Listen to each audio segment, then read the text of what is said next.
우리가 투자를 했던 이유는 대부분 여쭤보면 이거였어요. 문제는 금리다. 금리가 너무 낮아서 예적금도 할 수 없고, 그리고 집값이 너무 또 올라서 이래 갖고는 우리가 벼락거지가 되겠다. 근데 맞는 말씀인데요.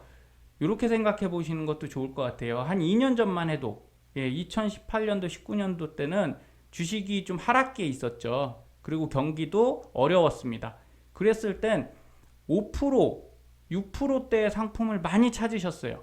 리스크를 좀 적게 않고 이 정도로 눈높이가 낮아진 거죠. 근데 최근에 어떻습니까? 2020년에 주가가 폭등한 이후로는 뭐 10% 수익률은 그냥 기본이라고 생각하세요. 아, 이 정도는 뭐 너도 내고 나도 내는 거 아니야? 근데 이거는 실력으로 내는 게 아니잖아요. 네, 시장이 가져다 준 거고 지금 기회가 가져다 준 건데, 제가 볼 때 저는 그렇게 생각합니다. 이게 중요한 게 아니라 5%를 내더라도 계속적으로 20년, 30년 낼 수 있는 이런 실력이 더 중요하다. 이런 것들을 가져가야 된다라고 말씀드리는 거예요. 과거에 2005년도 보시면요. 네. 보험사들에서 확정 금리 상품들 많이 팔았습니다. 7.5%짜리. 그때는 근데 제가 상담 많이 하고 이 재무 컨설팅 많이 해 드리다 보면 재밌게 지금 이 금리면 100만 원짜리 하실래요 하시면 하시겠죠. 네, 많이들 하셨을 거예요. 그런데 다들 요거 선택하신 분들 보면 뭐 5만 원, 10만 원 이렇게 해 놓으셨어요. 그래서 그때 왜 이렇게 해 놓으셨어요? 그랬더니 아유, 이럴 줄 알았으면 더 많이 해 놓는 건데 아깝다라고 하시더라고요. 이유는 은행 금리가 그때 12%였거든요. 이렇게 올 줄 몰랐던 거죠. 자, 80년도 자료 보면 우대금리 21.6%짜리 이런 신탁들이 있었어요. 예금도 있었고. 근데 이런 거 다 갖고 계신 분들이 부자가 됐냐? 실제 그렇지 않더라는 거죠. 왜요? 이거는 기간이 있지 않습니까? 여기 보시면 1년 이상 만기, 6개월 이상 만기긴 한데 일정 기간이 있기 때문에 기간이 끝나면 이 통장에서 나와야 되죠. 그러면 그 금리를 더 이상 받을 수 없어요.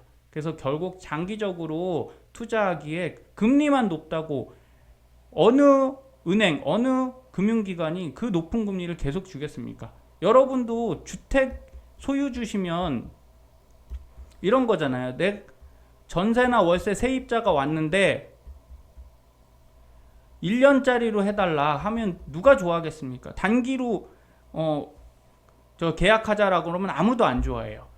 길게 계약하고 높은 월세를 받던가 하는 걸 좋아하지 않습니까? 거꾸로예요. 금융상품들도 금융기관들도 짧게 맡겼을 때는 당연히 높은 금리 안 줍니다. 그런데 대부분 시청자님들이 어떻게 생각하시냐? 나는 짧게 뭐 1년짜리 3년짜리 3년도 길고 5년 10년은 아이고 너무 길어서 못하겠다 이런 식으로 생각하시면 그 돈 만들기 쉽지 않다라는 거예요.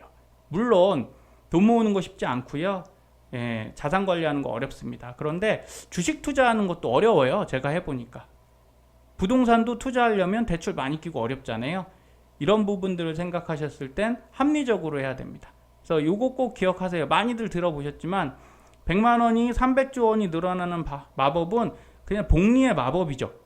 그래서 미국 뉴욕 맨하탄의 1626년 요 분들이죠. 요 분들이 인디언한테 24달러 주고서요 맨하탄을 샀어요. 그러면 그때 생각은 이렇게 됐겠죠. 인디언들은 아예 멍청하게 손해봤네.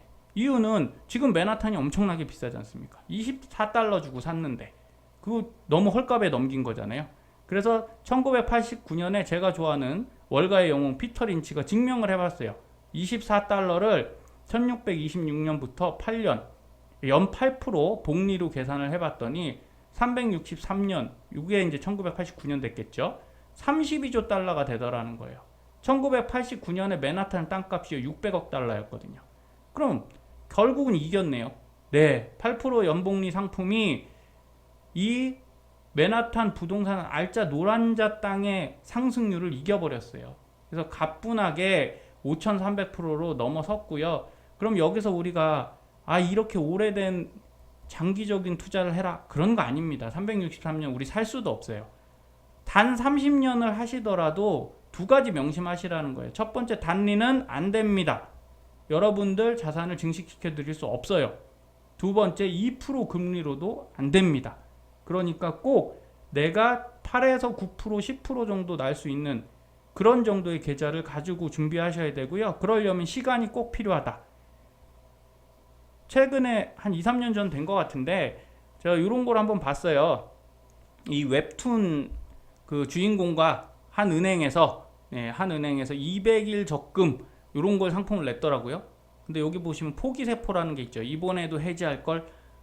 그리고 가능세포, 저축세포라네요. 이번에는 가능하거든.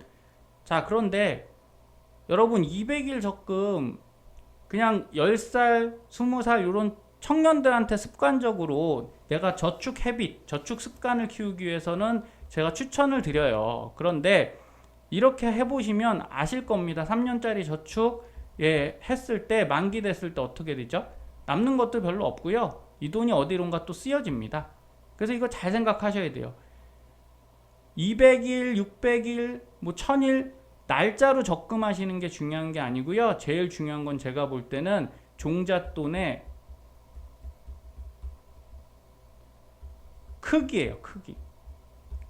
사이즈가 커야 크게 굴릴 수 있습니다. 그럼 내가 큰 돈을 모으려면 지금 당장 돈이 없다. 그럼 소액으로 오래 모아야 되는 거고요.